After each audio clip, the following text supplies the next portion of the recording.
Hey, well, thank you for taking the time to watch our videos. Today's going to be a little bit different.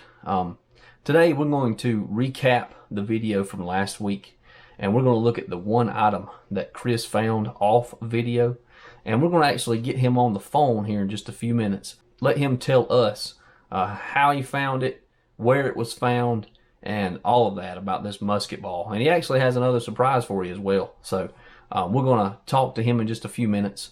But before we do that, I want to kind of discuss why it was important about what was going on last week and the importance of finding that musketball and where it all linked back to.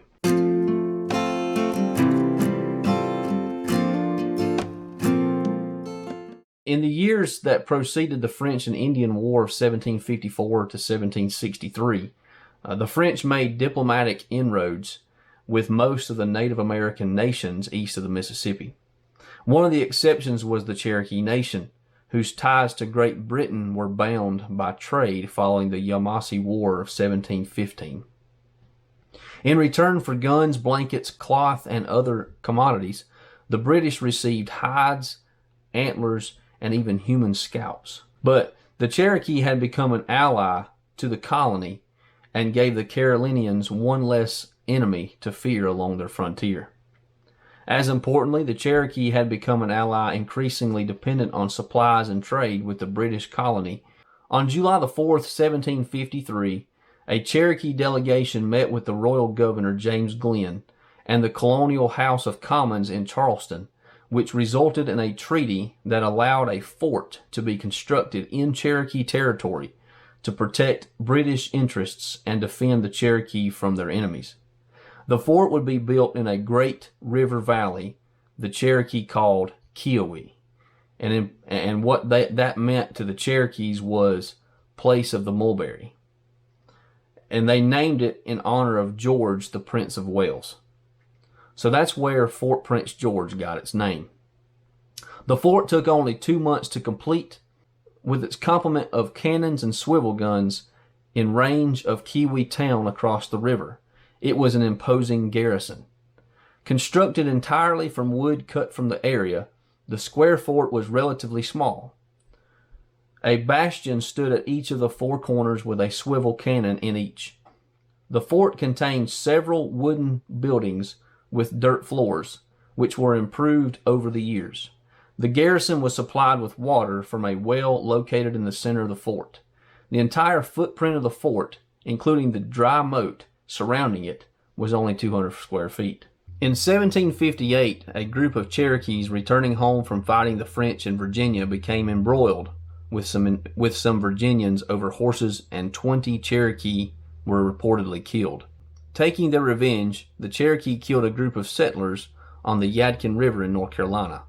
The following year, settlers along the Yadkin were again attacked, as well as settlers in the Tougaloo and Kiowa River areas.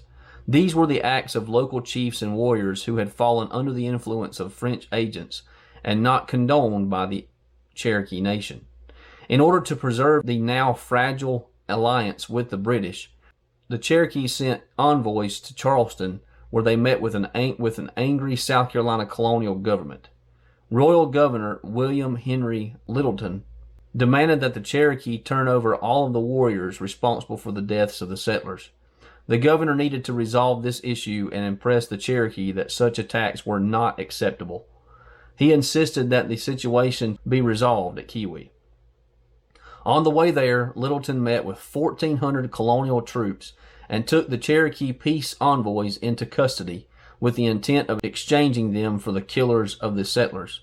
The governor, his army, and his prisoners arrived at Fort Prince George on December the 9th, 1759. A week and a half later, the Cherokee turned in 2 of the guilty warriors in exchange for 3 of their chiefs.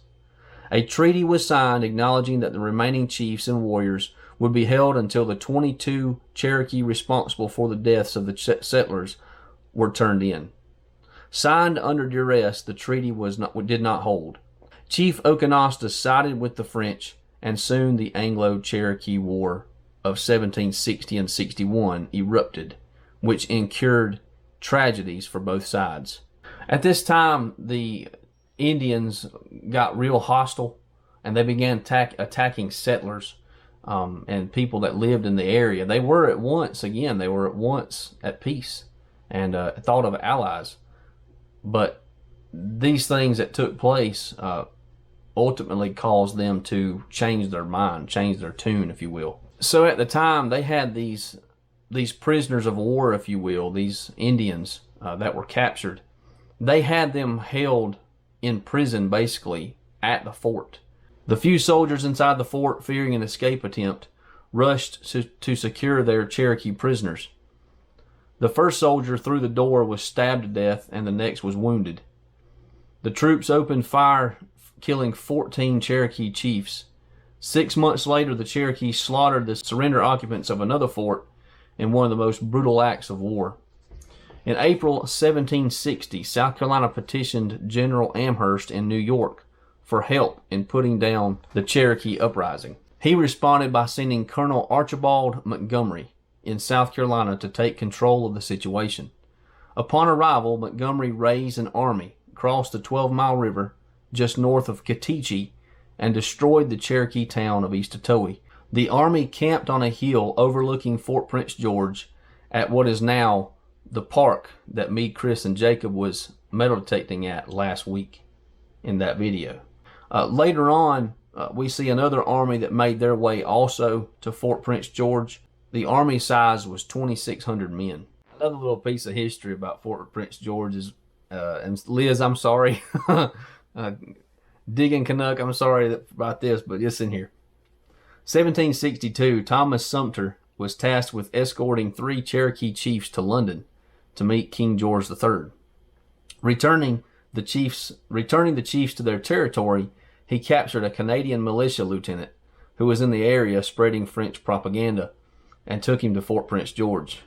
Thereby, all 4 major South Carolina Patriot leaders, Andrew Pickens, Francis Marion, William Moultrie, and Thomas Sumter, are forever linked in history to Fort Prince George in our county. But we're going to get right to this conversation that I had with Chris just a little bit ago, and I want you to see what he found and how significant it is that has to do with this at this time frame in this fort.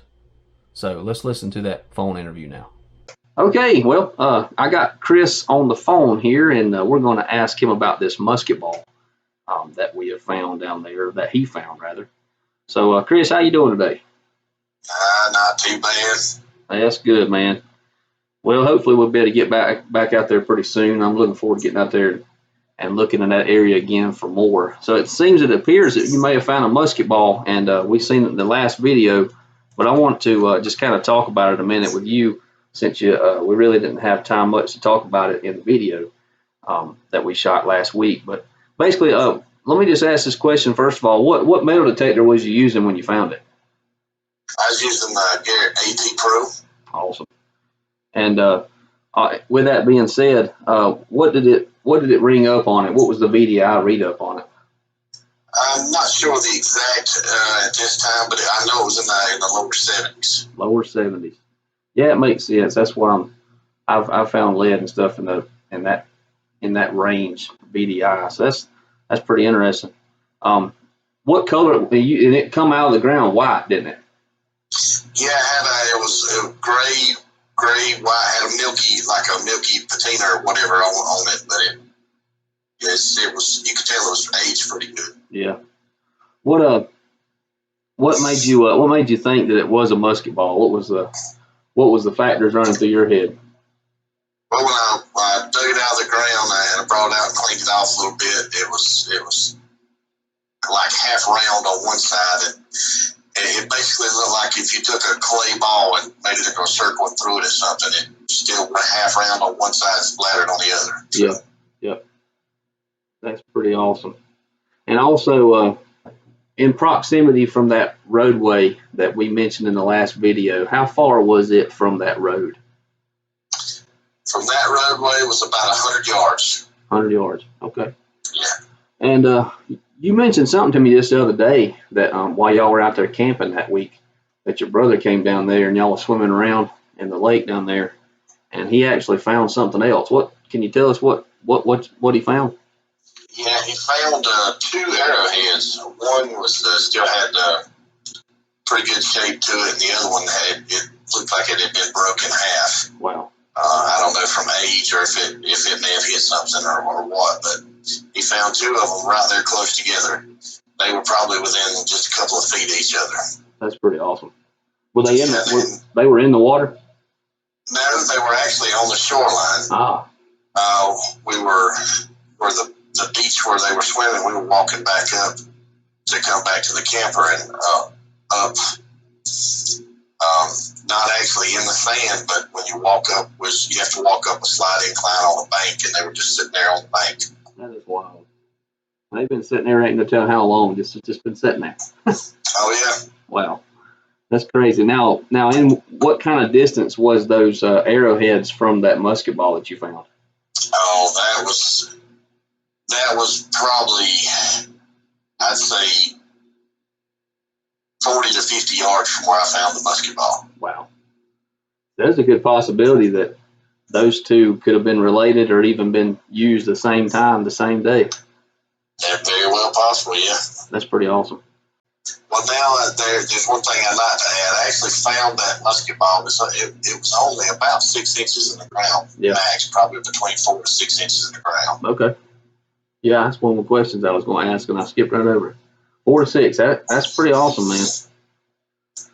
Yeah, and where it was, of course, they had put asphalt roads in there, which I would love to get underneath that asphalt roads, because there's probably, they made roadways out of like old trails and stuff like that come through properties. So I'd love to get underneath that, but that's going to be a little impossible. But this was actually found between 2 roadways. Wow. Yeah, it's a very good possibility that musket ball was found, or it was actually shot somewhere in those time frames of the 1760s during that Cherokee British War that took place. Oh yeah. But that's awesome. All right, brother. Appreciate it. Hey man, I appreciate you calling in. Oh yeah. Thank you, buddy. We hope you enjoyed the video. It was a lot different than what we normally do, but we wanted to share that with you and let you see a little bit of the past of how we got to where we are in the upstate of South Carolina and just how big the history was involving Fort Prince George. So with that being said, I hope you have a good day. God bless, and we will see you next week.